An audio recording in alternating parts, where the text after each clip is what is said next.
Então, bom, na aula passada, também espantosamente, porque eu prometi isso, mas nunca cumpro, por mais que me empenhe em cumprir, né?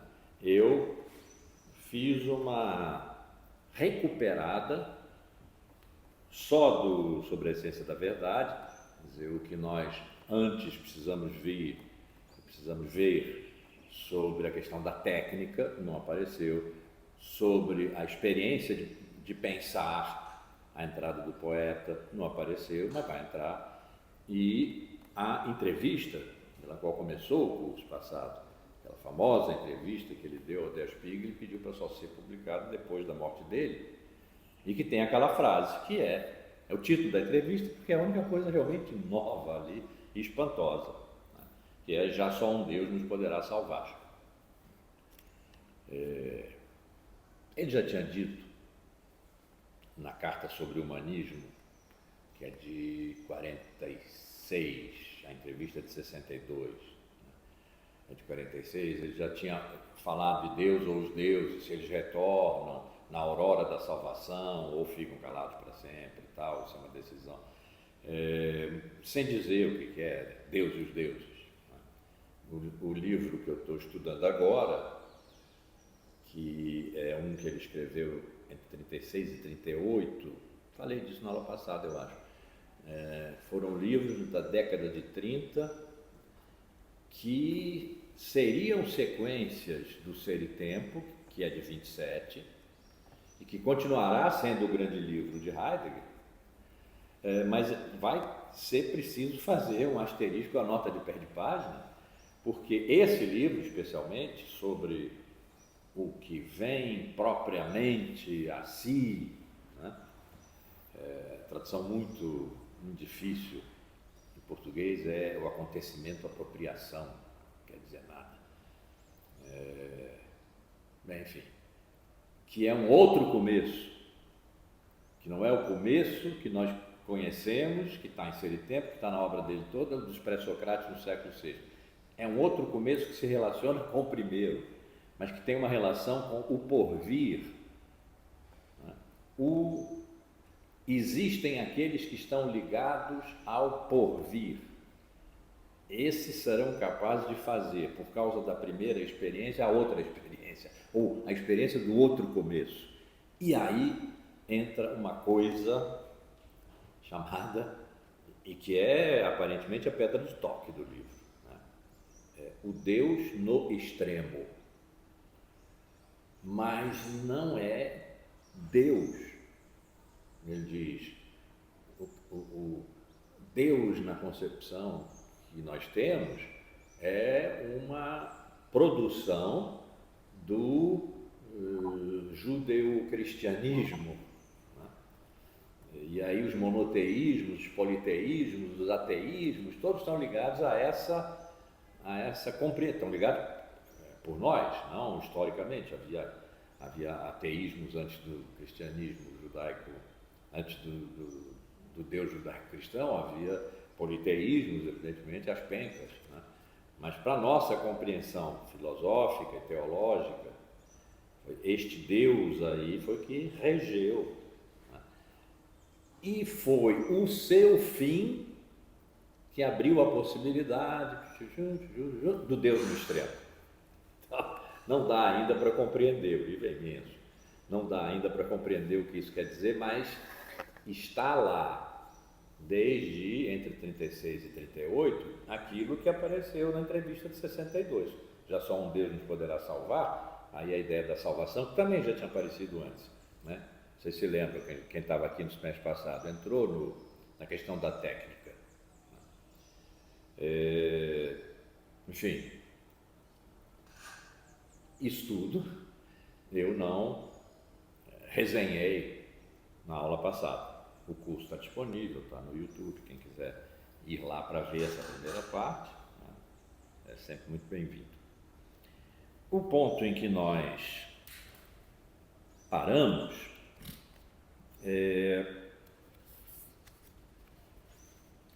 o que ele estava analisando aqui, ele está partindo como sempre, da definição corrente de verdade. Ele está procurando a essência da verdade, não o conceito de verdade. Isso pertence à filosofia metafísica, que funciona por universais, que são os conceitos, as palavras, né? Ele está procurando a essência da verdade, num sentido de essência, que também não é o sentido medieval, retroagindo sobre o sentido antigo, né? Aristóteles não dizia essência, não dizia que as coisas possuem uma essência. As coisas precedem o que se diz delas. Ok. Pelo que lhes é inerente. A palavra de Aristóteles é inerência. Não é essência, que não é uma má palavra. É o verbo esse, é o verbo ser, em latim, no infinitivo, está muito bem, né? Substantivado, esse sensia, né? Substantivado, mas tem veio a ter, talvez, sobretudo, pelo tratamento que lhe foi dado a partir do século I, quando a tradição grega e a tradição judaica se ligaram e uma nova cultura apareceu, a cultura cristã. O tratamento, a partir de então dado, mas cada vez mais fortalecido, e que chegou ao auge lá no século XII, XIII, em que Aristóteles, que tinha ficado fora dessa história do século I em diante, entrou, desde o século XI, né? O termo essência passou a ser usado, já estava sendo usado, mas veio a ganhar uma, vamos chamar de espiritualização, né? Porque Deus é pura essência. Deus é uma essência igualmente existência. A existência de Deus é sua essência. A essência de Deus repousa na existência de Deus. E daí decorre todo o resto. Então, esse tratamento de essência é complicado. Era muito simples, era o que havia para procurar. Procura-se a essência. A caracterização que se faz, talvez ainda hoje, de Aristóteles, é que quando Aristóteles, pelo seu processo de abstração do indivíduo, estão ali Platão, Sócrates. Platão é alto, espadaúdo, né? Chamava Platão por causa do omoplata, por causa dos ombros dele. Ele era um atleta, o nome dele era Arístocles, não era Platão. Tá ali Platão, que é alto, bem posto, jeito bonito. E está ali Aristóteles, que é um camarada barrigudo, esbugalhado, né? Tinha os olhos projetados, era meio careca, baixo. Não são o mesmo, isso com toda certeza, mas são semelhantes, por várias características, de cabeça, tronco e membros, até outras falam, né? São capazes de dialogar, portanto se pôr em relação através da linguagem, tem uma série de semelhanças. Vamos perguntar então o que esses indivíduos têm em comum. E aí começa o processo de abstração, em que tudo que é meramente singular nesses indivíduos é jogado fora. É como lançar fora o lastro, né, de um balão que está subindo. O lastro é o peso que impede que o balão suba mais. Se se quer que ele suba mais, joga esse lastro fora. Se não se quer, fica-se ali, né? Então, vai se jogando lastro fora. E o lastro é a barriga de Sócrates, são as espaldas de Platão, etc. Vai jogando fora, mas fica a linguagem, fica o diálogo, fica a razão, vai indo. Então, de indivíduo a espécie, Platão e Sócrates são animados, então eles pertencem à espécie animal, mas os cavalos também pertencem à espécie animal. E os cavalos não têm semelhança com Platão e Sócrates. Eles não falam, eles não têm linguagem, eles não conversam entre si, não dialogam, tudo aquilo. E não tem semelhança com indivíduos também, porque tem 4 patas, bom, mas são animais.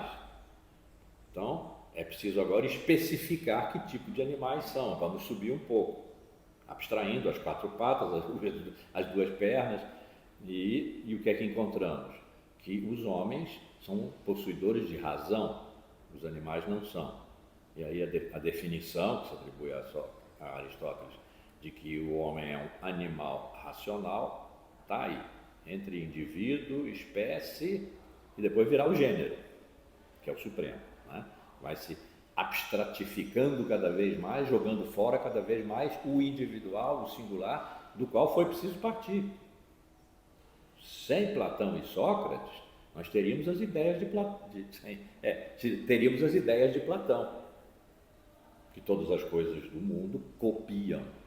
Aqui com Aristóteles não. Primeiro temos Platão e Sócrates, vamos compará-los e vamos subir. Vamos do indivíduo à espécie, da espécie ao gênero, e vamos pela razão. Os humanos, homens que são, Sócrates e Platão, animais, mas animais racionais, e isso é homem, né? Mas os deuses também têm razão, possuem razão, né? São racionais, mas são imortais, os homens são mortais. E assim vai se construindo uma árvore de semelhanças, identidades e diferenças, até que lá no topo, no gênero aqui, se quer chegar, porque nós estamos olhando para Platão e Sócrates. Se nós jogarmos fora excesso de lastro, nosso balão vai ao infinito. E além dos gregos os gregos não lidarem bem com a ideia de infinito, porque infinito é um número que não acaba, sempre se pode acrescentar mais uma unidade. Não era uma boa ideia grega, né, o infinito. Além de lidarem mal, portanto, tinha que ter um teto, né? Quanto mais se sobe, mais longe se está daquilo que se queria saber. O que há, que coisa é essa? Sócrates e Platão. Né? Então, há um determinado momento em que se para de jogar lastro fora e se chegou ao gênero, né, que é capaz de dar conta da espécie, o gênero humano, que é capaz de dar conta da espécie animal específica, né, que dá conta dos indivíduos, Sócrates e Platão. Temos aqui, então, a verdade em relação a Sócrates e Platão. A verdade, muito se diz isso, para Aristóteles, contestável, que ele dissesse isso, né, que ele tenha dito, é a apreensão essencial da coisa.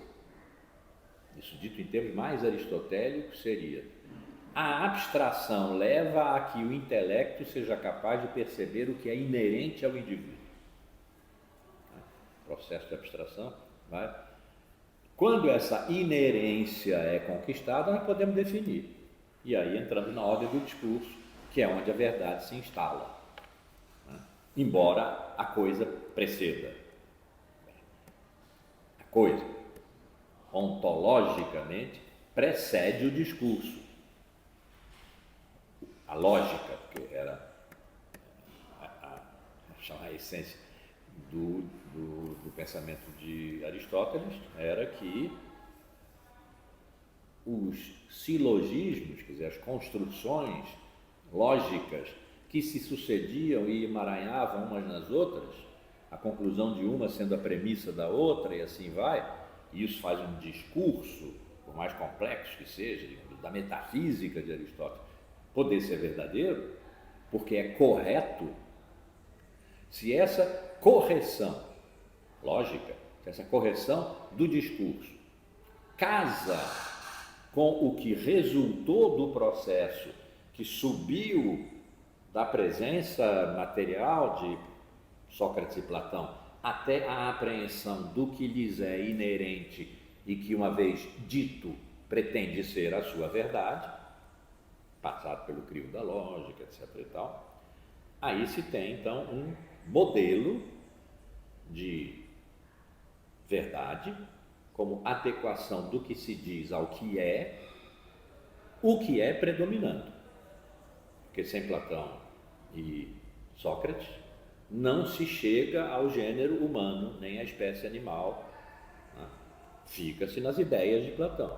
Essas precedem tudo, elas são universais, unas, eternas, imóveis, imutáveis, como Platão sugere que Parmênides, antes dele, lá no século VI, tenha definido, Parmênides não definiu nada, não era a época das definições, mas tenha conceituado também não, tenha palpitado que ser fosse. Ser é uno, eterno, imóvel e imutável.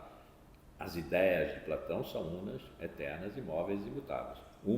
Cada uma consigo mesma, porque elas são múltiplas. Tem ideia para cada coisa, tem ideia para essa pasta, né? Tem ideia para esse bloco, tem ideia para vocês que estão aí no Zoom, tem ideia para a Tereza aqui, né? Ficaríamos nisso. O passo de Aristóteles é que nos leva à possibilidade de definir, definição corrente, verdade como adequação. Analisamos isso por onde era mais fácil, na Idade Média. Por que era mais fácil? Porque Deus criou todas as coisas. Portanto, Deus sendo a causa de tudo, naturalmente Ele pôs em tudo a essência que cada coisa tem. Ele não criou acidentalmente, ao acaso. Ele criou segundo causas, das quais as coisas são efeitos. Essa que é a ideia de criação, né? Então, fazer adequação entre coisa e intelecto, não é, que foi mais ou menos a definição de Santo Tomás, não é difícil, é quase intuitivo, né? Regride isso sobre Aristóteles, porque aí não tinha um Deus criador, e o que você vai ver é a coisa precede. Isso não aparece assim em Santo Tomás. Precede é Deus. A coisa precede. Então, o acordo da coisa consigo mesmo precede o acordo do enunciado à coisa, onde a verdade está. E haver essa adequação, então ele está aqui, depois de feita a definição corrente, que é de adequação, né? E é preciso, sempre um passo atrás, ou sempre um degrau abaixo, até o chão mais ou menos absoluto, né? É preciso saber a possibilidade intrínseca de uma concordância. E isso nós vimos, eu repeti na aula passada, essa possibilidade está em que as coisas, os entes na sua totalidade ou algum ente, dependendo do que se trate, né? Se nós estamos na física ou na metafísica, mas vamos ficar na metafísica, porque esse é o grande Aristóteles. As coisas na sua totalidade vêm na direção do homem, quer dizer, se põem no aberto, saem da sua retração de esta coisa, e aquela outra, e como a totalidade do que há se apresentam, e esse apresentar-se é pôr-se a descoberto, evidenciar-se. Isso ele chama o aberto, pôr-se no aberto. Do lado homem, é necessário, correspondentemente, ou a verdade não vai aparecer, um comportamento. O homem se comporta, as coisas não. Elas não têm consciência do comportamento, a ética do comportamento. Então, o homem se comporta segundo a sua liberdade, que lhe é essencial, que ele pode não fazer, né? Ele se comporta na direção do que vem na sua direção, na direção dos entes, na direção da totalidade dos entes, né? E aí é que a adequação se dá da coisa que precede, da coisa consigo mesmo, do enunciado que apresenta a coisa na linguagem com a coisa. Não é o enunciado que produz a verdade quando enuncia, ou seja, quando apresenta. A possibilidade dessa concordância está na reciprocidade das coisas porem-se no aberto e do comportamento humano ir na direção desse encontro. Então, voltando aqui, por que isso é importante? Porque até... Aninha, Eu tô congelado aqui, mas todo mundo não está. O William acabou de levantar a cabeça, a Márcia acabou de... Acho que até fica travado. Mas não travou o pessoal, só travei eu, lá tá direito aqui. Não tá, mas eu acho que daqui a pouco eu volto. Tá bom, então deixando isso. Deixa eu ver como é que tá. Por que isso aqui é importante? Por que eu estou insistindo tanto nisso? É porque daqui a pouco tempo é no moderno, né? Nós agora retroagimos ao século IV de Aristóteles, mas nós já passamos pela Idade Média, nós já passamos pelo século XIII. Né? Então, podemos dizer, com todas as contas feitas, que daqui a pouco é o enunciado que vai prevalecer. Uma nominalização do conhecimento, sobretudo pela via da ciência moderna, plasmada pela matemática, que não tem referência, que não faz adequação. Essa nominalização, no sentido de que o que é universal, que seria a verdade, né? O que é universal? É algo que é inerente à coisa, que é a sua essência, ou é algo que está na linguagem e só na linguagem? Portanto, é posterior à coisa, post-rem, posterior à coisa. E os nominalistas, já no século XIV, Guilherme de Ockham, vão dizer, os realistas estão errados. Esse negócio de que Deus criou as coisas segundo sua própria ideia, portanto a essência das coisas, os universais, estão ante rem, primeiro na mente de Deus, depois in re, na coisa criada, né? E finalmente na razão, que apreende. Por apreender a consequência da criação, que é a presença existente das coisas, né? Apreende o universal que pertence às coisas e pode enunciá-lo. Então, na dependência de Deus e das coisas. Isso é o realismo da forma mais transparente e que prevaleceu durante esse período em que Deus e Aristóteles estiveram juntos. Né? No século XIV... Tá. Porque você está travado ainda, né? Eu estou travado. O pessoal está te ouvindo. Não sei se vai dar certo, mas vamos lá.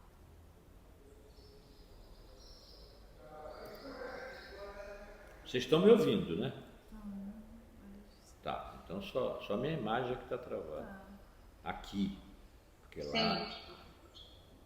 Mas está travado há muito tempo. Tá. Travou de vez agora. Travou de vez? Porque agora cancelou. Meu Deus, eu fui cancelar. É coisa de Twitter, cancelar a pessoa. Voltou. Voltei. Quase a continuação do movimento em que eu estava travado. Foi bem. Então, o nominalismo, que é Guilherme de Ockham, século XIV, é o grande nominalista. Né? E o que eu estou adiantando é dizer, e o moderno, século XVII em diante, nominalizou o conhecimento, no sentido de que o conhecimento é produzido na mente, segundo ideias que ou bem já estão lá, foi o que Descartes propôs, as ideias inatas, que não decorrem em nada da experiência, portanto, deixar vir as coisas ao aberto, ir na sua direção, ela explodiu. A mente, desde sempre, possui as ideias, que são os universais, né? Possui as ideias, que estão confusas. O que o método faz é tornar claras e distintas essas ideias confusas. Na medida em que as torna claras e distintas, nós podemos decidir que ideias se combinam e que ideias não se combinam.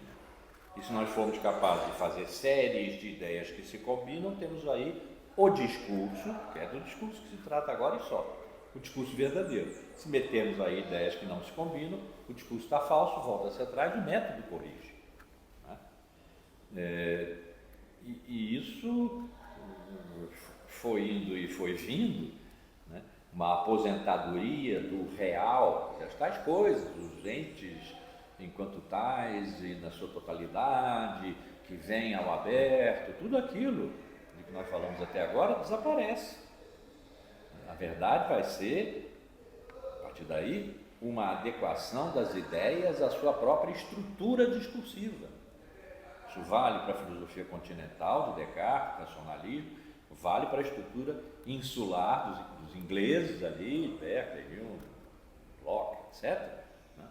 A única diferença é que as ideias não são inatas. Elas vêm pelos sentidos, mas não vêm pela realidade. Não é a realidade que se dá nos sentidos.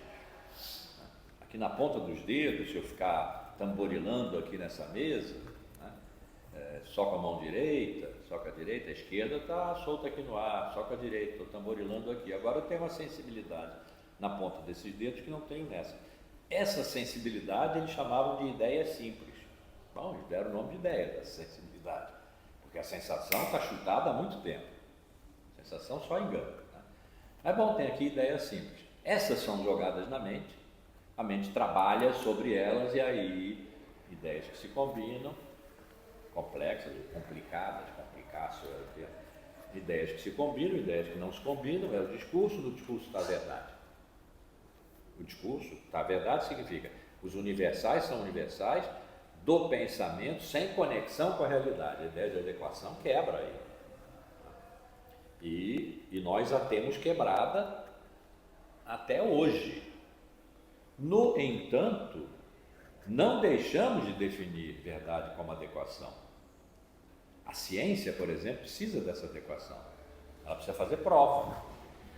Se ela não puder demonstrar que as contas que ela faz correspondem ao comportamento estrutural, funcional, etc., das coisas, do mundo, do universo, não funciona. E não funcionar significa não é verdadeiro. E nós somos herdeiros disso. O ser verdadeiro versus o funcionar, mas o funcionar tem que funcionar. Isso significa, se é de um discurso que se trata, ele tem que ter uma relação com as coisas extradiscursivas. Essas relações não são mais as da adequação como vinham sendo definidas até agora, porque os fundamentos de possibilidade de uma conformidade entre coisas entre palavras e coisas, como Foucault diria, né? Quebraram. Então nós estamos num momento em que é possível continuar usando a definição de verdade como adequação. Por isso mesmo é que Heidegger diz que é a definição corrente. Por exemplo, há uma pessoa viva e depois essa pessoa parece morta e se verifica que não foi um acidente de saúde, não foi um acidente de carro, cair de uma janela. Bom, cair de uma janela já poria dúvida, né? Um acidente de carro, atropelamento, etc., eventual, sem intenção de matar, sem dolo eventual, não foi nada disso. Ele foi, portanto, assassinado, isso é a presunção. Agora é preciso encontrar quem pode tê-lo assassinado. É preciso verificar se essa pessoa tinha oportunidade, motivo e meios para cometer esse ato. Portanto, é preciso estabelecer uma relação causal entre uma pessoa, o assassino, e outra pessoa, o assassinado. Essa relação causal precisa ser provada. Não basta ter, como o Dallagnol, convicções. Não precisa de provas porque tem convicções. Não, precisa ter provas. E essas provas são o que estabelece o nexo causal. Esse nexo causal, expresso pela lei que define o que é um assassinato, e lhe atribui pena, mas isso nem é o mais importante do ponto de vista aqui filosófico. Define o que é um assassinato se a coisa dada e o nexo causal provado entre o assassino, que agora efetivamente é um assassino, e o defunto, está provada essa relação, portanto, houve um assassinato, e a lei diz o que é assassinato, e vista a lei que diz o que é assassinato, e olhando para aquele fato verifica-se que de fato é um assassinato, nós temos aí uma visão de adequação. O ato, causa, é adequado ao seu efeito, a morte de alguém, segundo uma definição prévia, que é a que a lei penal dá de assassinato. Uma adequação de todos os fatos ocorridos ali a essa lei prévia. Porque se não houvesse a lei prévia, não haveria o crime. Isso é um princípio de direito. Há muito tempo. Nullum crimen sine previa lege. Muito tempo, lá desde o direito romano. Não há crime se não houver lei que previamente o defina. Então, é uma outra relação, evidentemente. Mas é preciso provar uma relação entre uma pessoa e outra pessoa, entre ato e consequência, uma relação causal, portanto. É preciso provar essa relação. Então, aí nós não estamos vamos chamar assim, de uma espécie de imaterialidade dos universais, que são puras leis da natureza, que explicam todos os fatos da natureza. A maçã caiu na cabeça de Newton por causa da lei da gravidade. Então, se conhecer a lei, conhecem-se as coisas, o que não é verdade, porque não se conhece a maçã que caiu na cabeça de Newton pela lei da gravidade, apenas se sabe que ela caiu por causa da lei da gravidade. Então, o exemplo que eu acabei de dar aqui do assassinato, vamos dizer, um modelo judiciário de verdade, tem um tanto de adequação e um tanto de abstração nominalista, porque é a lei que determina o fato. Então, nós ainda estamos num momento em que... Por que nós falamos de fake news? É porque entre o enunciado que se faz de que alguém disse tal coisa e a verificação, a palavra aí é veritas, né? A verificação de se a pessoa realmente disse tal coisa, vai uma distância, e essa distância é a da adequação. Se ela não disse tal coisa, é falsa a informação. Portanto, fake news, na verdade, não é news nenhuma, é desinformação. E a desinformação é falsa porque não está adequada ao fato efetivamente ocorrido. Por que nós nos aborrecemos com a desinformação se não há mais verdade? É porque alguma coisa em algum lugar nos diz secretamente que sim, ainda há verdade e que nós não gostamos de ser enganados. E quanto mais enganados formos, mais ou bem nos amoldamos ao engano, como o gado, né? Ou bem nos irritamos com o engano. Vimos isso nos 4 anos anteriores a 23 e sobretudo nas eleições, né? E vamos ver agora, já estamos vendo, né? Nas eleições americanas, estamos vendo desde o Brexit, né? Desde a Cambridge Analytica lá do Brexit, já vimos isso, né? Então tem pessoas que acreditam na desinformação e dispensam a adequação, não vão verificar. Tem pessoas que acham estranho e vão verificar, e se verificam que é desinformação, a rejeitam. Então há ainda no ar um resquício da verdade como adequação, embora não seja mais a pura adequação da coisa que concorda consigo mesma e que, recebida pelo comportamento livre do homem, que permite que o enunciado concorde com a coisa que concorda consigo, não é mais isso. Mas também não é verdade que a verdade como adequação simplesmente não faça mais efeito, mas é o que a noção de pós-verdade nos diz. Quando diz que os fatos objetivos, numa decisão que se precisa tomar, valem menos do que as opiniões, convicções e crenças, né? O que se está dizendo aí é que não é necessário haver adequação. No entanto, fica um resquício aí, porque está se falando de fatos objetivos. Eles valem menos, mas eles são fatos objetivos. E o que é um fato objetivo? É um fato tal que o que se diz dele, efetivamente, ele é. Então, ainda tem aí numa posição de derrota. Bom, ainda está aí. A objetividade do fato é parte da veracidade do dito. Que a objetividade seja uma criação da filosofia, tenha sido uma criação da ciência, sobretudo moderna, que a filosofia foi pelo sujeito, né? A ciência foi pelos objetos. Então, tenha sido uma criação da ciência moderna que a filosofia refletiu, como a epistemologia das ciências modernas, etc. Isso está bem, isso faz parte da história da filosofia e da ciência. Mas os fatos objetivos ainda estão aí. A Terra é redonda, isso é um fato objetivo, mas eu não acredito. E o fato de eu não acreditar sobreleva sobre o fato objetivo de que a Terra é redonda, mas eu não acredito, então para mim a Terra não é redonda e esse fato objetivo não existe.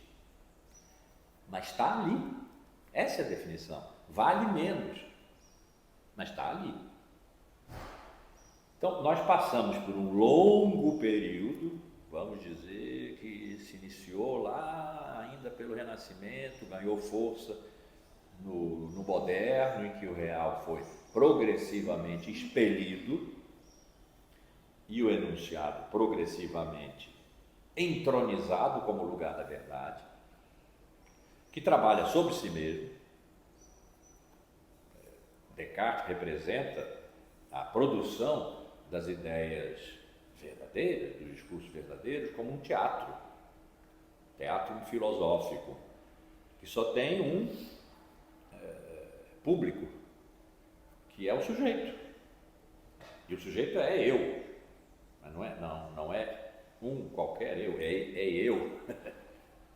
Como eu digo sempre, 000 003 750 559 91. O sujeito é um CPF, é ele, indivíduo, que está assistindo na sua mente o teatro filosófico, significa o movimento das ideias somando-se, antagonizando-se, é uma representação, não das coisas lá fora, que essas enganam, é uma representação no sentido em que até hoje nós usamos a ideia de representação teatral, cena, é uma cena que se dá na mente e que o sujeito contempla, e uma vez acabada a cena ele sabe a verdade, que se passou em cena, não na realidade, lá fora e tal, porque essa engana. Márcio, eu não sei se eu estou infringindo aí alguma questão metodológica, mas nisso tudo que você está falando, a minha sensação é de que tudo isso se sustenta a partir, quando você passa da realidade mesmo para o discurso, a partir daí tudo se sustenta a partir de pactos coletivos que sustentam a linguagem comum e, a partir da linguagem comum, um discurso. E, obviamente, são muitos pactos coletivos entre grupos diversos. Na pós-verdade, a adequação deixa de ser com um fato da realidade para ser com uma ideologia, uma narrativa de um determinado grupo. Desaparece a possibilidade, o Habermas define, né?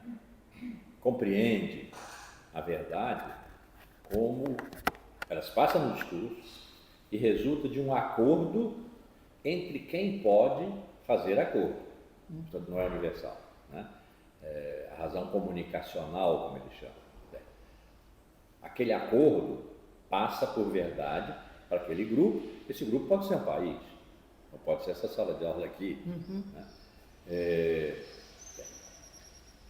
No ambiente da pós-verdade, em que nós nos encontramos, o acordo é que se tornou impossível. Por isso as polarizações são estruturantes.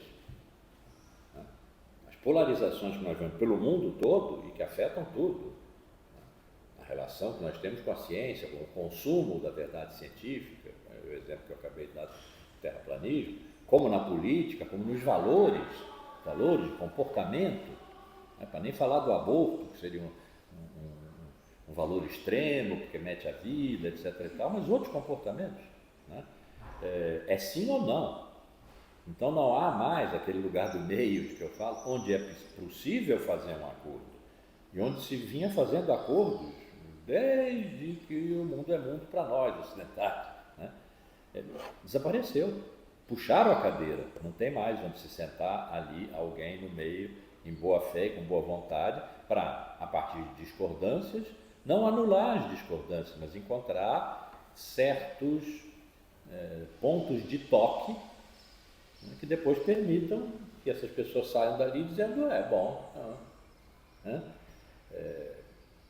podemos conversar. Isso desapareceu. A pós-verdade é conduzida, não dá para estabelecer aí o ovo e a galinha, é conduzida pelas polarizações. As polarizações significam desaparecer o lugar do meio, porque uma das coisas que aparecia ali no meio era a verdade. A verdade está definida por Aristóteles na ética, é importante salientar, é na ética, não é na lógica, não é na metafísica. Não que a verdade não apareça ali, mas na ética ela é definida como uma virtude, como a coragem, como a justiça, né? Uma virtude. E essa virtude só se alcança entre extremos, né? Entre a covardia e a temeridade está a coragem. A coragem não é o contrário da covardia. A coragem é alguma coisa que está entre, não é o meio termo, não é o em cima do muro, não é a terceira via, né? É alguma coisa que está entre a covardia, o medo, como é que chama? O medo e a temeridade. Até, no caso, está mais próximo do medo. Porque como o objetivo da vida, do ponto de vista ético, é a felicidade, o medo preserva a vida enquanto a temeridade a arrisca ao ponto de poder perder, né? Então, a coragem estaria, parece esquisito para nós, estaria mais próximo da covardia, né? Do que do extremo arrojo que a gente diz, esse sujeito é corajoso, ele foi, entrou e morreu. Não é corajoso, é burro. Ele simplesmente abriu mão da felicidade, o que é uma tolice completa. Esse lugar do meio, onde se pode encontrar uma mediação, né, que não é uma conta aritmética, né? 10 e 2, 12, 2, 6, aqui é o lugar. Não, pode ser 4, pode ser 3, pode ser 8. Né? Precisa ser procurado, portanto é uma ação humana, é um comportamento. Exige o comportamento e a liberdade, aqueles que a gente já viu, né? Isso desapareceu. E houve uma sequência longa, isso ter desaparecido é a decorrência, não é causal, mas também não é casual, né? De uma sequência longa de primazia, desde o triunfo do nominalismo do século XIV sobre a modernidade, por via, sobretudo, da ciência, que a filosofia seguiu como uma espécie de epistemologia justificativa, né? Uma nominalização do pensamento, uma gramaticalização do mundo, alguma coisa assim, né? Em que o enunciado prevalece, mas prevalece a tal ponto de que o real não precisa mais se meter aí, nem deve. Para Descartes não deve. Eu já disse várias vezes isso aqui, mas é que é espantoso. Descartes diz, esse corpo não é meu, porque eu sou a razão. Eu penso, eu existo. Penso, logo existo. Está em dois textos diferentes. Eu penso, eu existo. Tenho certeza de existir porque penso. E como é que eu sei que penso? Porque eu duvido o tempo inteiro de tudo. E duvidar faz parte de pensar, né?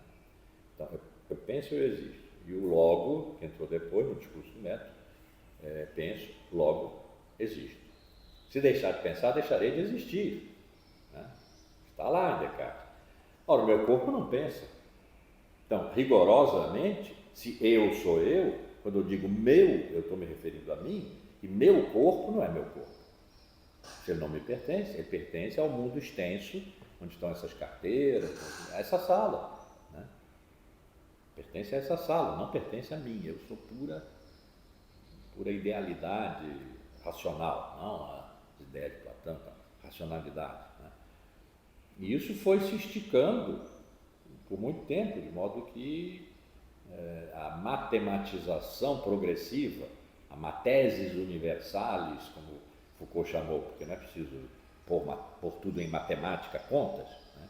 É essa ideia da primazia do computacional, quer dizer, o que conta, que leva aos computadores, que leva à inteligência artificial, tudo isso que nós estamos vivendo hoje. Né? Essa sucessão não linear, não causal, também não casual, também não, né? A compreender ainda, nos traz a esse momento em que totalmente, só que não, né? A definição corrente de verdade como adequação não cabe. Eu digo só que não porque em alguns casos ela cabe pela metade, como no caso do assassinato, por exemplo. E no caso dos fatos objetivos, que valem menos, mas não valem. Né? Bem. E essa interação... Deixa eu só perguntar uma coisa para o pessoal aqui do Zoom. Vocês estão ouvindo as perguntas da Tereza? Mais ou menos. Então, onde que eu tenho que botar o microfone para ouvir? Não tem como, só estava falando atenção. Daí o pessoal, quando fala ali, pega no seu celular, mas para ouvir só está falando mais alto. Se eu botar aqui, por exemplo, em algum lugar onde está o microfone, não, né? Esquenta aí, Tereza, tenta falar. Eu não sei onde é o microfone aqui. Não sei. Bom, então ela vai falar mais alto, mas a ideia só era que eu não precisasse repetir a pergunta, que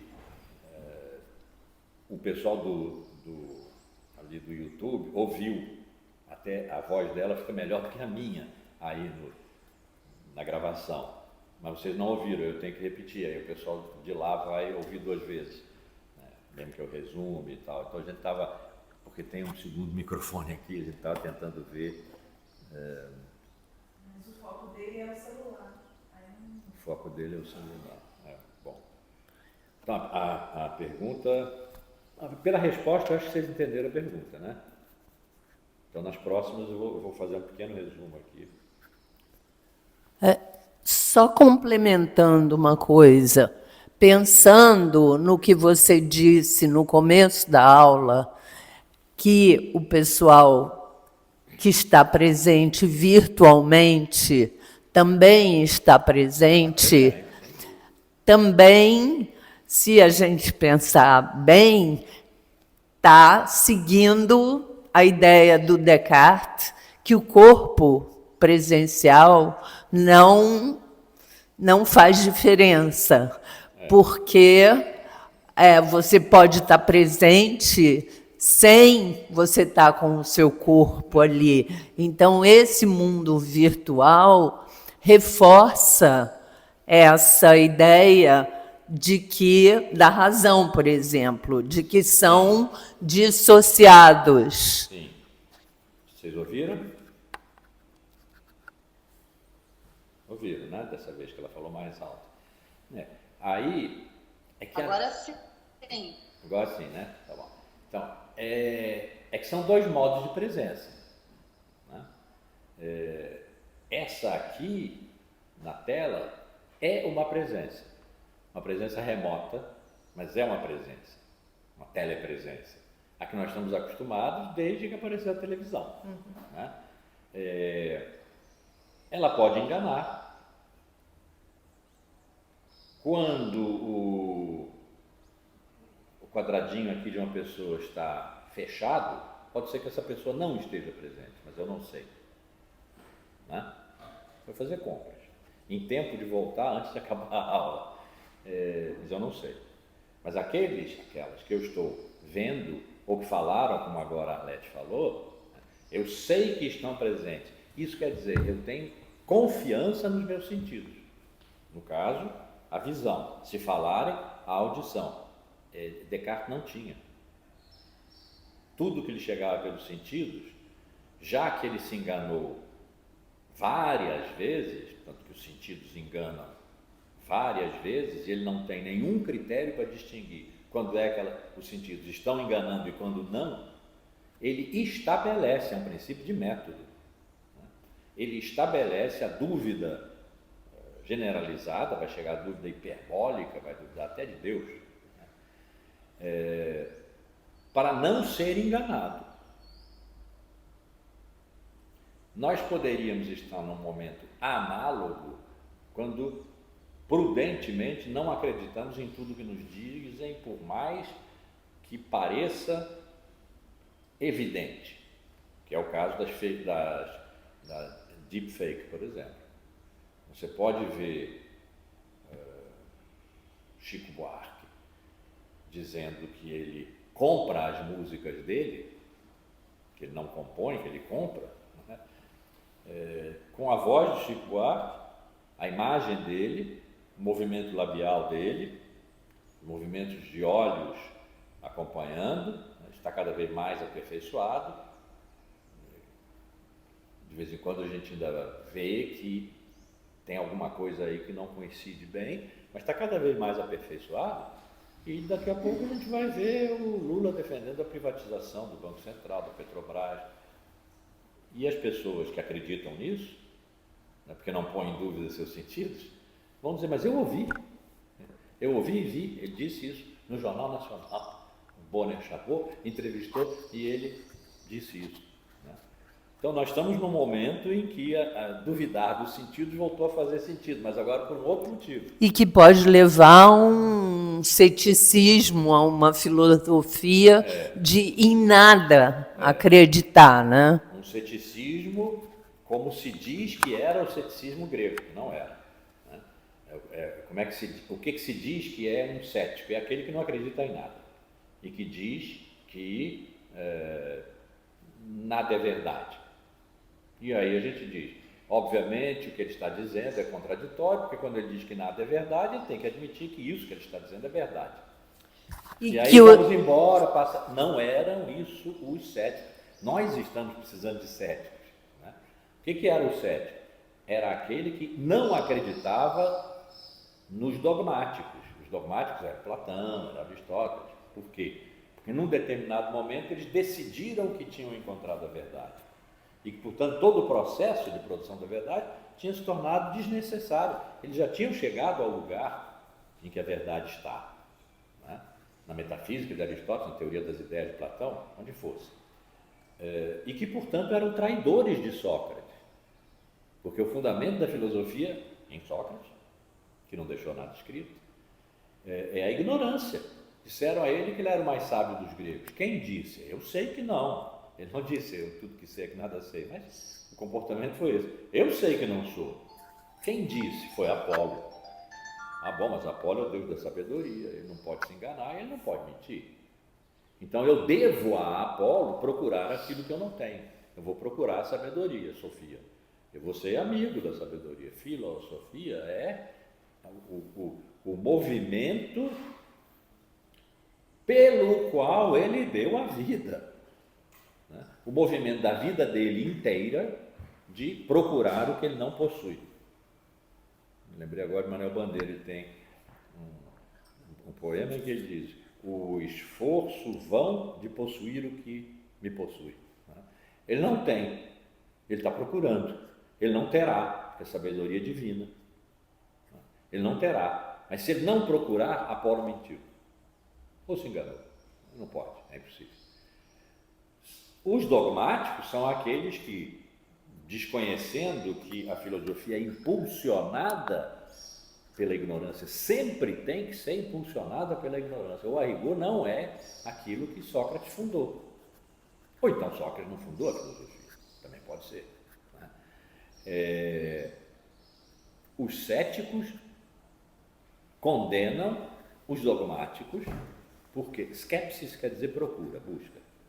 Então, os céticos, condenam os dogmáticos porque eles pararam a busca. Aquela que levou Sócrates a morrer de tanto buscar, a ser condenado pela cidade de Atenas por ser filósofo, no fundo é isso, não é? Eles pararam no meio. E aí um abriu a academia, outro abriu o liceu para ensinar uma coisa que eles supõem saber. Não é como os sofistas que sabiam que não sabiam e vendiam o seu não saber, se fazendo passar por saber. Não é isso. Eles realmente acreditaram, Platão e Sócrates, que tinham encontrado e que agora podiam ensinar. Isso é o criticável. No momento em que nós nos encontramos, ser cético é duvidar do que dogmaticamente nos é apresentado como verdade, sem a possibilidade imediatamente dada de se poder verificar que é verdade, como era o papel da imprensa antigamente, né? Apurar ou verificar aquilo que vai ser enunciado, né? Era o fundamento da possibilidade de dar a notícia. Né? Se você dá a notícia falsa, isso é um escândalo. Não é mais. Porque depois você corrige. Depois você corrige. A gente, antes de entrar na essência da verdade, a gente passou pela técnica. E a técnica passou para a tecnologia e para a cibernética. Se a gente pensar que hoje a própria segurança pessoal depende de um ceticismo. Por exemplo, você vê um quadradinho preto, pode estar ocorrendo ali uma cena de assassinato que você está ali, mas você não está vendo, está oculta. E isso, a gente é empurrado a esse ceticismo pela tecnologia, pela cibernética. Os céticos seriam, espero que venham a ser, aqueles mais capazes de escaparem ao engano voluntário da desinformação. Porque eles não têm, com a informação, o instinto imediato do consumo. Quem tem esse instinto e consome também o falso. E não sabe quando é falso e quando não é. Nem se interessa por saber porque está consumindo. E é o consumo que determina, não é mais a verdade. E isso tudo, como eu disse, é um processo que precisa ser contado, senão nós simplesmente não entendemos. A gente acha que o pessoal enlouqueceu. Não, o pessoal não enlouqueceu. Houve um longo processo que levou a isso, como eu já disse, não é causal linear, mas também não é casual, não é por acaso. Decorreu de uma série de coisas, inclusive a globalização, a planetarização da técnica, como Heidegger chamou, etc, etc. Então, há muito tempo, o enunciado veio a prevalecer sobre a coisa. E o enunciado prevalecer sobre a coisa deslocou a verdade para o enunciado. Ainda dentro de um regime de adequação. É um enunciado adequado aquele que nos dá a possibilidade de tomar a coisa. Mas a coisa não precisa estar concorde consigo mesma para que o enunciado seja, apresentando a coisa, adequado à coisa. Então, esse processo que foi moderno, que veio se constituindo modernamente e chegou a nós dessa maneira, né, que nós consideramos quase monstruosa, se somos céticos, senão está tudo bem. Né? Então, voltando aqui, o enunciado, lá atrás, toma a sua conformidade da abertura do comportamento. Só por ela, o que é a medida diretriz de uma apresentação adequada pode se formar. A medida da apresentação adequada é a possibilidade de escrutinar o enunciado, não só logicamente, porque logicamente basta que ele esteja correto para ser verdadeiro, né? Basta que ele seja correto, mas isso é se nós nos esquecermos da coisa. Então, o que é a medida diretriz de uma apresentação, enunciado, adequada? É a concordância da coisa consigo mesmo, sem o que o enunciado não pode concordar com a coisa. Nós fomos nos afastando daí. Então, o comportamento, ele próprio aberto, deve se deixar guiar. Sumi daqui. O zoom caiu. O zoom caiu. Aqui. Sumiu. Alguém está me vendo? Recording in progress. Tira aqui um pouquinho. Agora voltou. Eu acho que a internet hoje está bem ruimzinha. Eu caí para vocês? O zoom caiu? Porque aqui para mim apareceu que o zoom caiu, agora voltou. Alguém pode se manifestar aí para eu verificar se essa volta é uma volta ou é um engodo? É uma aparência?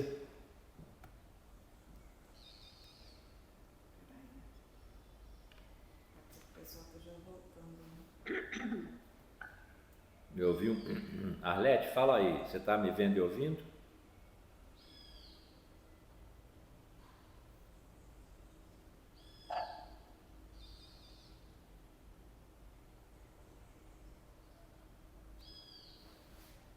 Pergunta de novo. Estão me William, ouvindo? sim, Arlete, está me ouvindo, né? Eu ouvi você. William, Agora eu ouvindo e você sumiu. eu sumi? Não, você apareceu agora de novo. Apareceu, já apareceu de novo. É a internet da escola que está, acho que oscilando. Bom, a Lia diz ao. Ao deve ser alô? Tá. Bem, parece que estamos em conexão de novo. Voltou. Voltou? Pronto, tá bem.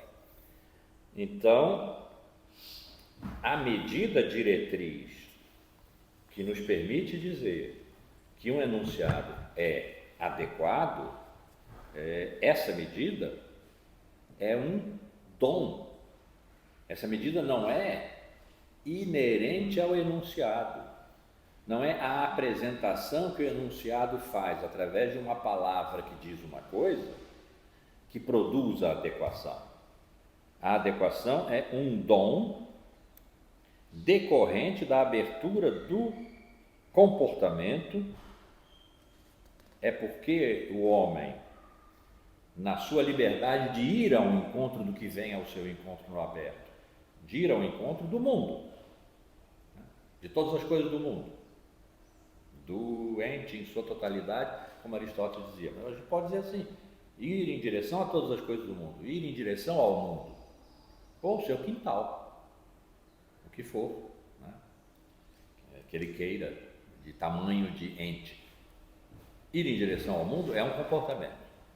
Esse comportamento é livre, o homem decide. A abertura do comportamento tem como inerente que nessa abertura dá-se. Dá-se significa se entrega, é um dom, e dá-se também significa ocorre. Não é? Dá-se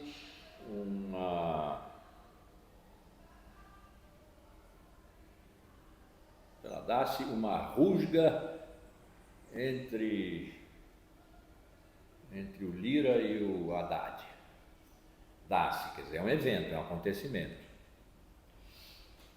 Também quando as coisas do mundo se dão a nós, isso é um dom, é um dar-se. Então, dar-se tanto é o evento, o vir a si de algo, quanto o dar-se desse algo que veio a si, está presente, que na sua presença se deixa ver, se manifesta, não se esconde. Né?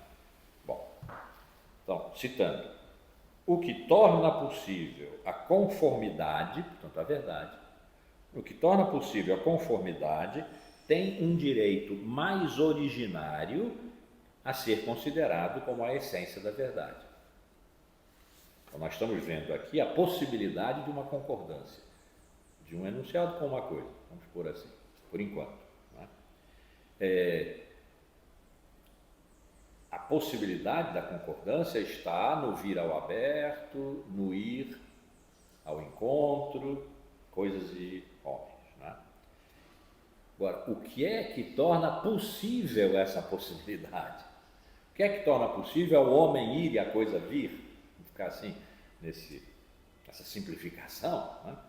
O que é que torna isso possível? É o que vamos ver em seguida. Porque agora ele vai tratar do fundamento da possibilitação de uma conformidade. O ser possível de uma conformidade precisa, ele por sua vez, essa possibilidade ser possível. Ela não é um arbítrio nem é um acaso, ela é uma necessidade. Então nós estamos descendo mais um degrau, né, porque está indo lá para o originário, está indo lá para o fundo, onde ele pode tocar um chão firme. Né? Então eu uso a metáfora do degrau, mas também podia ser indo para cima, mas aí dá uma ideia de futuro, tal, que não casa bem com Heidegger, ele poderia nos atrapalhar. Não. Aquilo que torna possível a possibilidade de uma concordância, a possibilidade de uma concordância aponta para a essência da verdade. Mas aquilo que torna possível a possibilidade de uma concordância tem um direito mais originário a ser considerado como a essência da verdade. Então, cai a atribuição exclusiva da verdade ao juízo, ao enunciado. Não significa aqui, nessa frase dele, que lá nos gregos e nos medievais era o enunciado que tinha a atribuição exclusiva da verdade, o juízo. Mas era nele que a verdade se dava. Não no aparecer das coisas que se põem no aberto, tudo que se tem é a presença das coisas, que é excelente, né? Mas é na hora em que o homem vai livremente ao encontro, ou seja, como decorrência desse comportamento, que um enunciado se produz e nessa produção apresenta as coisas que vieram. Então é no enunciado que a verdade se situa finalmente, embora não seja o enunciado que crie a verdade. O enunciado não é o dono da verdade, é o receptáculo, né, que enuncia. Por isso é que ele é apresentação, ele apresenta a verdade. Porque ele tem a possibilidade de se adequar à coisa, por sua vez adequada a si mesmo. Mas algo torna possível que o enunciado tenha a possibilidade de apresentar. E com isso ganhe uma certa prevalência. O que ele está dizendo aqui? Ele vai mudar de nível agora. O que ele está dizendo? Aquela noção de verdade como adequação, ela se formulou quase como uma obviedade na Idade Média, e isso nos permite depois ir aos gregos e sobretudo a Aristóteles e verificar que já estava lá, mas estava de outro modo. Estava lá do modo grego, onde não tem Deus, nem criação, nem nada. Bem, verdade como adequação, entendemos. Mas quem tem o privilégio de mostrar a verdade ao mundo é o juízo, é o enunciado. Então, quando eu digo, às vezes faço uma ressalva assim, digo, atribui-se a Santo Tomás a definição da verdade como adequação, é porque na questão, que é a questão 16, da primeira parte da Suma Teológica, em que Santo Tomás trata dessa questão, são sempre perguntas, né?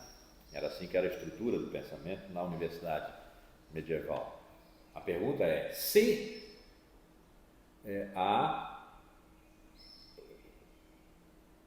o enunciado prevalece sobre as coisas na produção da verdade. Tal. E o contrário está contido aí, né? Se as coisas prevalecem sobre o enunciado na produção da verdade. O argumento de equivalência, de adequação, não é a conclusão de Santo Tomás. Santo Tomás não diz como conclusão, porque a estrutura de uma questão, ela apresenta todos os prós, então parece que sim, aí pode crer que vai ser não a resposta. Depois, objeção a esse parecer que sim.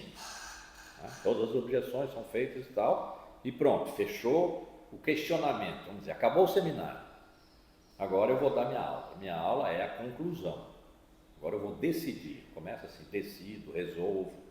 É a parte do professor, é a parte de Santo Tomás. Nas argumentações que Santo Tomás retoma, combatendo, afirmando, etc., está esta da adequação da coisa ao intelecto. Depois foi acrescentada a adequação do intelecto à coisa. Santo Tomás discute isso, mas a conclusão dele é que há um ligeiro predomínio do intelecto sobre a coisa. Não é nada de absurdo isso, porque Deus criou todas as coisas segundo si mesmo e segundo a sua semelhança. O homem criou todas as coisas, postremo hominem, quer dizer, posteriormente a tudo, acima de tudo, criou o homem. E, portanto, o homem é quem tem a máxima semelhança a Deus. E como naquele momento, século XIII, Deus já estava há algum tempo, por causa de Aristóteles, que entrou em cena só no século XI, sendo compreendido como puro intelecto, e não mais como na primeira parte da filosofia teologia cristã, segundo São João. Santo Agostinho ainda estava nessa no século V. Deus é amor. Daí decorrem coisas inteiramente diferentes. Decorreriam se tivesse continuado. Agora não, Deus é intelecto. É o supremo bem do intelecto, como Dante, que era um tomista, põe na Divina Comédia quando vão entrar no inferno, onde estão as pessoas que perderam o sumo bem do intelecto, perderam Deus. Deus é puro intelecto. Então, é natural que o homem que é portador do intelecto por semelhança a Deus, discretamente predomine sobre as coisas na determinação da verdade. Discretamente, porque Deus também criou as coisas segundo Ele mesmo, Deus, não segundo qualquer outro modelo. E, portanto, a essência da coisa, quase eu arrisco dizer, a essência da coisa é divina. O que a coisa é ela mesma em si mesma, foi Deus que botou lá, né? Quando criou. Mas um discreto predomínio do intelecto sobre a coisa é que dá a adequação da coisa. É de coisa e intelecto, não é da coisa ao intelecto, que é como habitualmente se diz. É de coisa e intelecto. Entre coisa e intelecto há uma adequação em que o intelecto discretamente predomina. Essa é a conclusão de Santo Tomás, não é a bilateralidade, né, de adequação da coisa ao intelecto, do intelecto à coisa. Então,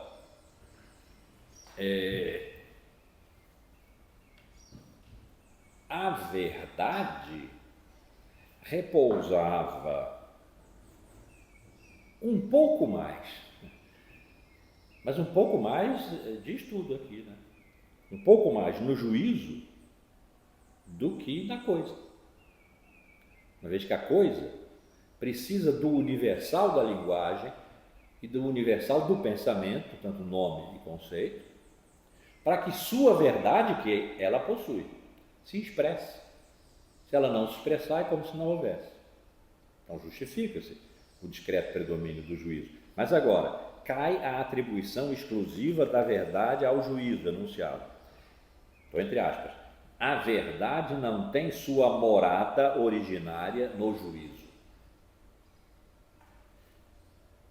Essa é a proposta, ou essa é a hipótese, a tese, que vai presidir àquilo que é a questão agora. A questão agora é, entre aspas, qual é o fundamento da possibilidade intrínseca da abertura do comportamento que previamente se dá uma medida? É somente essa possibilidade que empresta à conformidade do juízo a aparência de realizar a essência da verdade. Por que que o juízo tem a aparência de realizar a essência da verdade? Porque ele se mede pela coisa. O comportamento, que é a abertura do lado humano, o ir na direção, o comportamento previamente se dá uma medida. Ou seja, o comportamento que vai na direção das coisas não é desmedido. A arrogância da razão. E é preciso lembrar que sempre aqui no fundo estão os sofistas, né? Aqui no fundo disso tudo, falando de Aristóteles, né? No fundo disso tudo está a necessidade de vencer os sofistas, de demonstrar que a verdade e o haver verdade é absoluto. Não tem meia verdade é uma mentira inteira, né? Não tem meia verdade. E isso exige uma medida. E a medida é dada pela coisa, que concorda consigo mesmo. Só por isso o enunciado pode, e olhem como ele diz, ter a aparência de realizar a essência da verdade, de realizar, de que esteja no enunciado, a essência da verdade. Vamos comparar esse enunciado com um que nós acreditamos que tenha sido dito por Protágoras, o grande, junto com Gorgias, sofista. Digo acredito que tenha sido, porque depois que esse mesmo aqui, nosso Aristóteles, no século IV, por motivos dele, que tem a ver com a sua teoria da causalidade, etc., determinou que todo mundo que tinha vindo antes dele, que ele devia incluir Platão, mas não incluiu isso, os pré-platônicos, e depois fechou-se um acordo nos pré-socráticos. Então, todos os pré-socráticos, os do século VI, os grandes pensadores do século VI, Heráclito, Parmênides, Anaxímenes, Anaxágoras, Empédocles, Pitágoras, né? Todo esse pessoal, Anaximandro, e os que vieram logo depois, mas que vieram antes de Sócrates, embora tenham sido seus contemporâneos. Sócrates é do mesmo século V dos sofistas, mas veio depois na medida em que ele combateu os sofistas e venceu, e deu origem à filosofia, que é o pós-sofistas, né? Então, os sofistas, e para trás deles os pré-socráticos, não são filósofos, por motivo lá que Aristóteles sabiamente demonstrou, segundo os princípios do seu sistema. Então, os pré-socráticos, os sofistas, todos, ficaram fora da tradição do pensamento ocidental, esse que se chama filosofia, até o século XIX. No século XIX, que a história entrou em cena, então era preciso recuperar todo o passado, né? Isso que a história faz, verificou-se que havia, antes de Platão, uns pensadores ali, que eram filósofos. Podia-se discutir se a palavra filosofia se aplicava a eles ou não, né? Mas eram filósofos, eles pensavam as coisas que os filósofos pensam, ser, não ser, verdade. E eles foram então recuperados, mas onde? Porque os livros não existiam mais, foram recuperados nos outros. Tem Platão, em Aristóteles, Sexto Empírico, Diógenes Laércio, Alexandre de Afrodísia, está ali, mas não é dois pontos, abre aspas, de Éfeso, Heráclito, Perifísio, assim, em torno da força que faz aparecer, ou sobre a natureza, que é a tradução ruim que se dá a esses livros, né? Página tal, não tem. Então, o que dois filólogos alemães fizeram, Dietz e Kratz, foi retirar das obras de terceiros referências a esses filósofos que Aristóteles condenou e cujos livros, portanto, deixaram de ser copiados, que era a maneira de publicar, tiraram essas referências, extraíram essas referências, como que pondo-as entre aspas, e lançaram num livro chamado Os Fragmentos Pré-Socráticos, em que eles são atribuídos, porque tinham sido atribuídos pelos autores dos quais eles os retiraram, a Heráclito, a Parmênides, a Anaximandro, a Anaxágoras, etc., a Tales. De Tales nós temos temos dois. É a água. Pronto, está em Aristóteles, na física de Aristóteles, e tem também todas as coisas estão cheias de Deus. E pronto, é tudo que nós sabemos. Dos sofistas, aí eu não resisto a dizer, porque olhem que tese, há uma sentença de Gorgias, um dos dois grandes sofistas, que é assim: nem ser nem não ser são. Olha que filósofo é preciso ser para sustentar num livro, que inclusive, curiosamente, tinha no seu título a palavra verdade, que nem ser nem não ser são. Era um grande filósofo esse camarada. Protágoras, seu companheiro, não tão cético quanto ele, Gorgias, para quem o mais provável é que não existisse nada. Se existisse, não podia ser conhecido, nem compreendido, nem comunicado, portanto não há verdade. Bem, Protágoras diz: o homem é a medida de todas as coisas. É o homem a medida de todas as coisas. E em geral não se cita essa segunda parte, que é a mais importante. Do ser das que são, na medida em que são, e do não ser das que não são, na medida em que não são. Quer dizer, o homem, nos seus enunciados, trata-se de discurso, só, né, é a medida de serem ou não serem as coisas. O que Heidegger está dizendo aqui, que Aristóteles teria pensado, é que não. A medida está sim no enunciado. Pareceria lá que então Protágoras tinha razão. A medida está no enunciado, mas o enunciado se dá uma medida por conta das coisas. Ele está indo na direção das coisas. A medida são as coisas. São as coisas que, por concordarem consigo mesmas, medem a adequação que o enunciado tem a essa adequação mais originária das coisas consigo mesmas. Então, o enunciado dá-se essa medida, e é isso que possibilita que nós, ao olharmos um enunciado,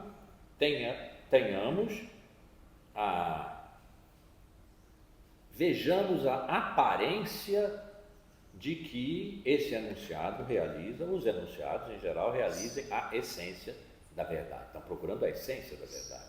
Não é o mesmo que dizer se o enunciado é verdadeiro ou falso. Isso é quase uma questão de lógica. Estamos aqui procurando, a essência da verdade. Aquilo que é inerente à verdade e a faz ser o que ela é, verdade, que se atribui a um enunciado quando ele diz o que é uma coisa. Né? Estamos procurando a essência da verdade. Foi assim que eu comecei essa aula. Ele está dando aqui a essência, um sentido que não é simplesmente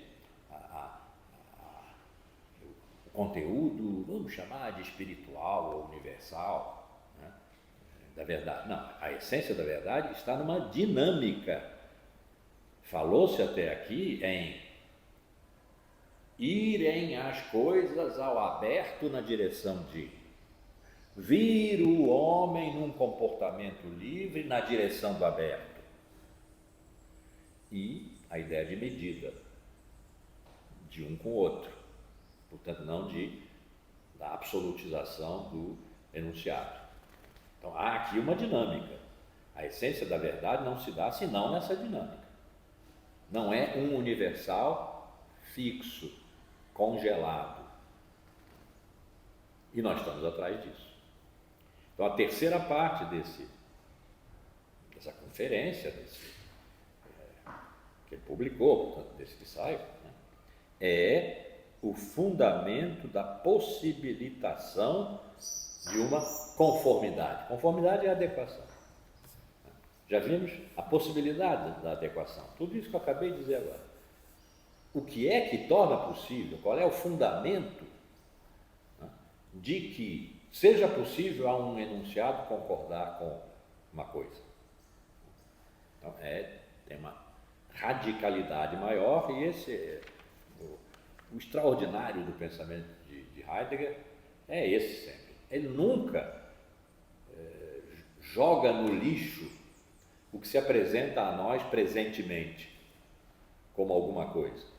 Quando ele fez análise do que é a técnica, por exemplo, que nós estudamos no semestre passado, ele disse: o conceito corrente de técnica é disposição de meios para fins. E isso está correto. É isso mesmo.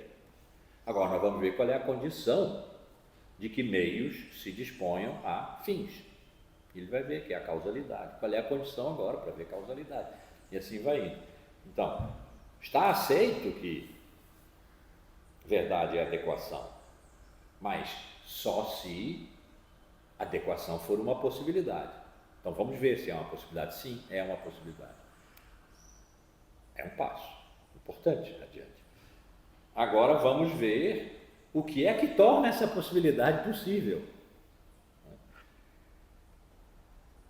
Citando: de onde a enunciação apresentativa retira a instrução de se orientar para o objeto e de se acordar segundo a lei da conformidade. O que é que, é como se fosse isso, né? O que é que nos manda a nós, homens e mulheres? Que temos a liberdade de ir ou de não ir. Mas quando é da verdade que se trata, algo nos propulsiona a irmos, sem o que não há adequação, não há possibilidade da adequação. Então, o que é que possibilita a possibilidade? Se pergunta assim: de onde a enunciação apresentativa, o enunciado, né, o juízo, retira a instrução de se orientar para o objeto. E aí a consequência é de se acordar com ele segundo a lei da conformidade, que nós já vimos como funciona. Né? Ainda citando: porque esse acordo, essa concordância, é codeterminante da essência da verdade. Codeterminante. Porque o acordo se dá de um para outro e outro para um, né? Do intelecto à coisa, da coisa ao intelecto, como se diz na Idade Média, se e somente se a coisa primeiro concordar consigo mesmo. Então há uma codeterminação. A coisa também é determinante da verdade, não é só o enunciado, onde a verdade se diz. Dizer a verdade não é o mesmo que a essência da verdade, é o que ele está dizendo agora. Então, porque esse acordo, essa concordância, é codeterminante da essência da verdade. Como se pode efetuar o dom prévio de uma medida,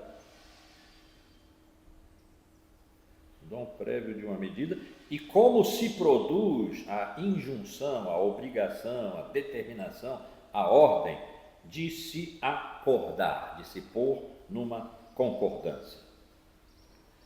Tem uma nota aqui, né? A pergunta é: como se pode efetuar o dom prévio de uma medida e como se produz a obrigação de se acordar segundo essa medida? Tem na página anterior, nós estamos aqui, pela minha edição, na página 172, portanto, na página 171, ali no fim, se diz: só assim o que é manifesto, tanto é manifesto pela coisa quando ela se dá, se põe no aberto, se manifesta, quanto é manifesto no enunciado, porque o enunciado é presentativo, manifesta a presença da coisa. Então, só assim o que é manifesto pode se tornar a medida diretriz de uma apresentação adequada. O comportamento ele próprio aberto deve se deixar guiar por essa medida.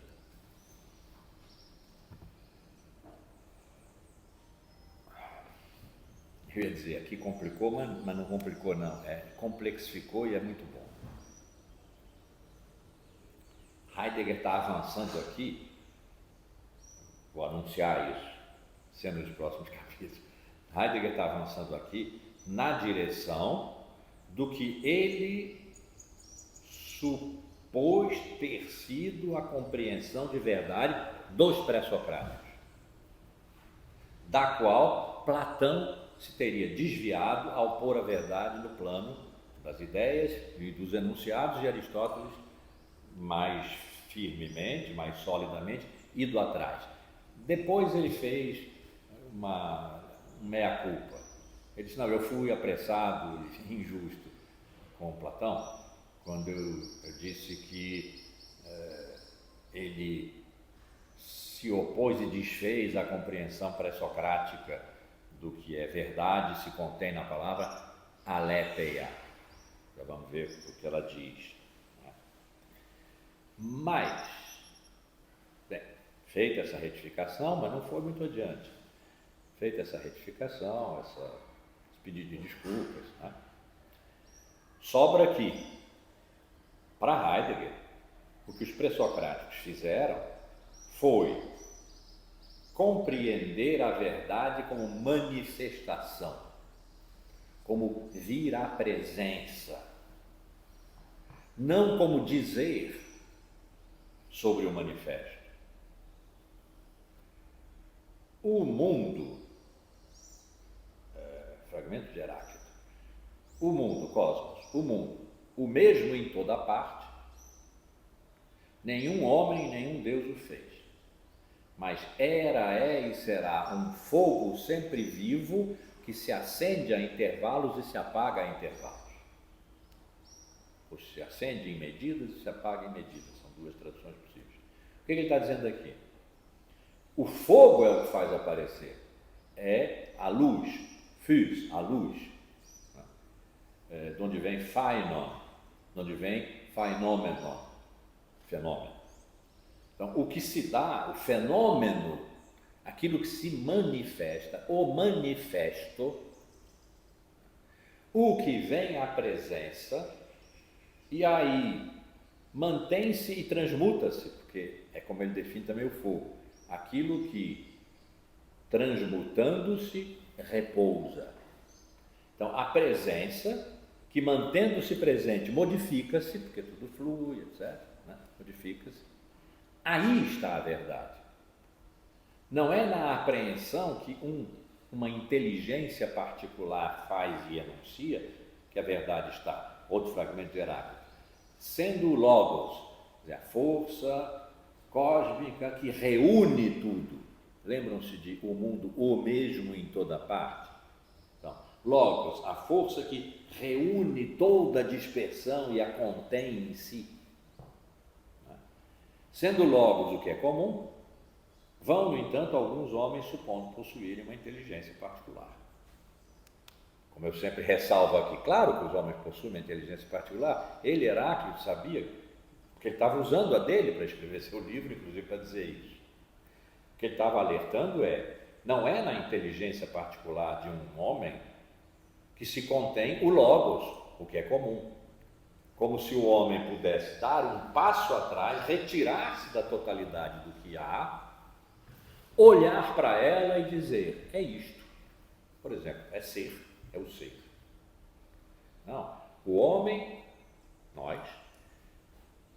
está envolvido no movimento de a realidade toda, o mundo, o mesmo em toda parte, apresentar-se como aquilo que permanece numa presença e se transmuta, que é, portanto, idêntico e diferente de si mesmo.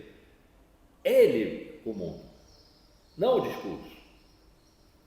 Então, a ideia de verdade que Heidegger vê nos pré-socráticos, é a interpretação de Heidegger.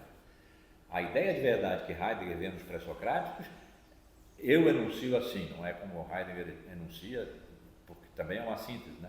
Eu enuncio assim, verdade é o próprio movimento da realidade dando-se e retendo-se. A verdade não é o que se diz sobre a realidade. A verdade é o movimento da realidade, que às vezes se mostra e às vezes se esconde, que se acende em medidas, se apaga em medidas, que se dá a intervalos, se apaga a intervalos, o fogo sempre vivo. Era, é e será, portanto, é eterno o cosmos, o mundo, o universo. O mundo, o mesmo em toda parte, é eterno. Não foi criado, não teve começo. Um fogo sempre vivo. Mas ele ora se mostra, portanto manifesta, ora se esconde, contém. Porque é assim que a realidade é. Ela ora explode sistolicamente, ora regride diastolicamente. É como o sangue correndo. Ele tem que voltar para poder de novo ir. Se ele for e parar ali, AVC e morte. Então ele tem que ir e voltar, ir e voltar, ir e voltar, como dia e noite. Eu gosto muito dessa metáfora. Né? Dia e noite, nós estamos de dia, estamos aqui de dia, tem sol lá fora. Bom, o dia vai, não tem noite aqui. O dia vai, e em um determinado momento a luz decresce. Aí a gente diz, vem aí a noite. Então, num determinado momento, que tem um nome em inglês, como é que é? Twilight. Né? Num determinado momento, uma hora especialíssima, a luz se torna igualmente sombra. Igualmente sombra. É o crepúsculo. No crepúsculo há luz e não há luz. Há sombra e não há sombra, porque há luz. Há luz e não há luz, porque há sombra. E aí a noite se estabelece, mas se estabelece sobre o dia. E quando se passa um determinado tempo, na aurora de novo luz e sombra se tocam. Não se excluem, se tocam. E aí o dia vem. E às vezes a gente vê a lua de dia, o astro noturno, aparece às vezes, quer dizer, aparece, nós o vemos, ele está lá, nós o vemos ao meio-dia. Né? Só para dizer que a noite ainda está presente, né, pelo seu astro.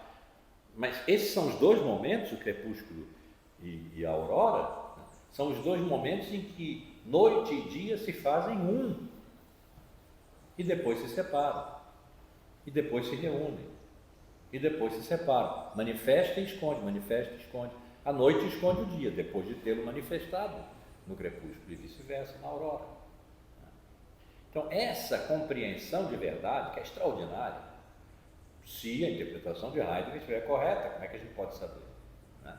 Mas ela é de uma tal grandeza, de uma tal riqueza, de uma tal inteligência, né? Para as diferenças dos pré-socráticos e para as diferenças do mundo, que sim e não. O Deus de quem é o oráculo em Delfos, ainda Heráclito, é o meu preferido. Né? O Deus de quem é o oráculo em Delfos, Apolo, Deus da sabedoria. Não afirma nem nega, mas dá sinais. Dá sinais de sim e não. Não afirma porque a afirmação exclui a negação. Nem nega, porque a negação exclui a afirmação. Mas dá sinais. Dá sinais de quê? De que sim e não. De que não há exclusão. Há complementaridades tensas, né? Mas complementaridade. Uma folha que tem 2 páginas é uma e 2. A folha é uma, as páginas são 2. Sem a dualidade das páginas não há unidade da folha. Não dá para tirar uma página da outra página sem eliminar a folha. Então há uma tensão aí, mas ele é bem fazejo. Outro fragmento de Heráclito, talvez tenham perguntado a ele: ó Heráclito, o que é a música? Porque o fragmento que a gente tem é tensão de contrários como de arco e lira. Tensão de contrários, não tem dialética aqui. Um não vai superar o outro, um não é antitético ao outro. Eles são contrários, mas é a sua tensão, não a exclusão. É a sua tensão que produz o mais belo, a música. Então, essa compreensão que não exclui, embora faça a diferença, que estaria contida na palavra, que é a palavra da língua grega, continua existindo, mas que Heidegger então atribuiu como palavra especial, né, palavra filosófica, pensante, agora, a experiência, não teoria, a experiência pré-socrática da verdade. Aletheia. É o negativo, não. Lete é o esquecimento, o desaparecimento, a morte. Nós temos ainda uma arma letal, que mata. Né? Velamento, ocultação. Então, ocultação, sim, e não ocultação. Esconder-se e mostrar-se. A physis, outro. A physis. A força cósmica, a força que faz aparecer tudo o que há e põe na presença. Ela mesma tende a ocultar. Mostrar e esconder, acende a intervalos, apaga a intervalos, não afirma nem nega, mas dá sinais. Tudo isso está no mesmo grande contexto de pensamento que nos dá a possibilidade de pensar a verdade como pertencendo ao mundo. Nós dizemos isso assim, mas é porque nós já separamos, né? Então, pertencer é alguma coisa como está fora, mas vai lá dentro. Não há separação. Não haveria. Se a interpretação de Heidegger, de que eu gosto muito, né, estiver correta. O que é estar correta a essa altura, 26 séculos depois? Né? Faz sentido? Sim, faz sentido. Faz sentido. Então, o que ele está dizendo aqui agora? Só assim, e só assim quer dizer, como se pode efetuar o dom prévio de uma medida, depois vai continuar, e como se produz a obrigação de se acordar, segundo essa medida, mas, antes, página anterior, só assim o que é manifesto pode se tornar a medida diretriz de uma apresentação adequada. O comportamento, ele próprio aberto, deve se deixar guiar por essa medida. Se acende em medidas, se apaga em medidas. Quer dizer, o manifesto não é o enunciado que apresenta, que manifesta, depois de ter muito bem se comportado, percebendo a vinda das coisas na sua direção, no aberto, e indo nessa direção, né, que é uma manifestação, usando sua liberdade de ir e não ir, usando essa liberdade no sentido do comportamento que vai, e aí recolhendo a coisa que concorda consigo mesma para manifestá-la. Não é aí que está a manifestação agora. Não é o enunciado que manifesta. Nós queremos saber de onde a enunciação apresentativa, portanto o enunciado, retira a instrução de se orientar para o objeto e se acordar segundo a lei da conformidade. Essa é a pergunta. Né? Só se o que é manifesto se acordar,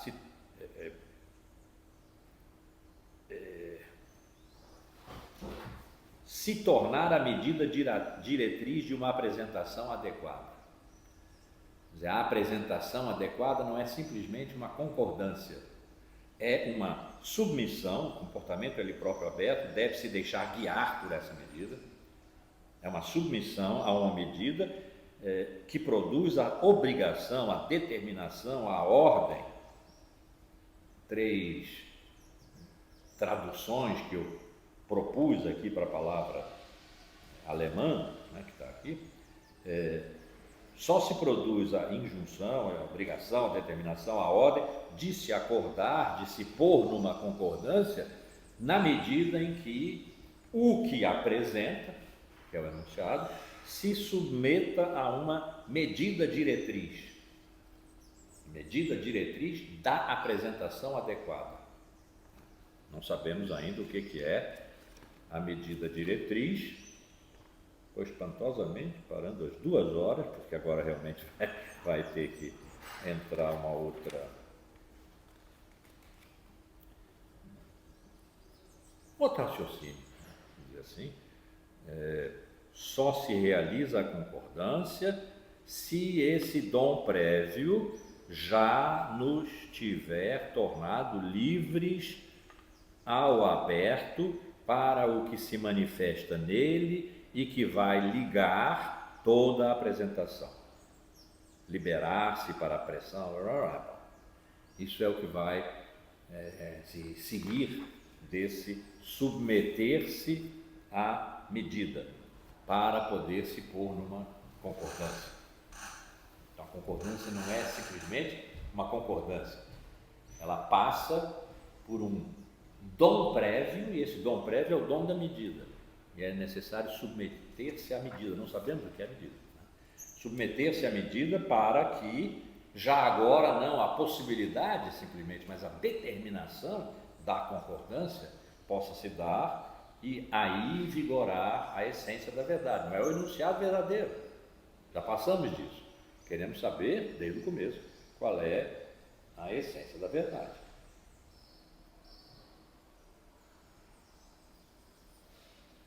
E aqui ficamos. Por enquanto. E na próxima quarta-feira, daqui continuamos.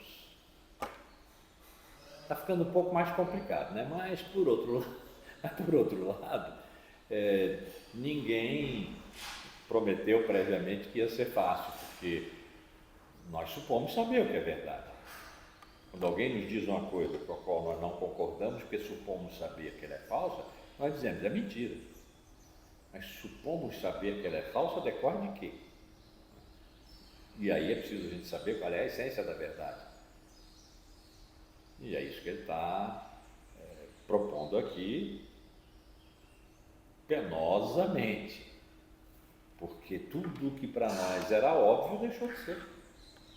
É esse o empreendimento sempre do Heidegger, né? É fazer deixar de ser óbvio aquilo que a história da filosofia tinha naturalizado, e naturalizar pela história da filosofia como metafísica é aquilo, é o procedimento que veio finalmente a acabar com a filosofia. Ele está convencido de que a filosofia acabou. Ele está convencido desde 27, quando ele publicou Ser e Tempo.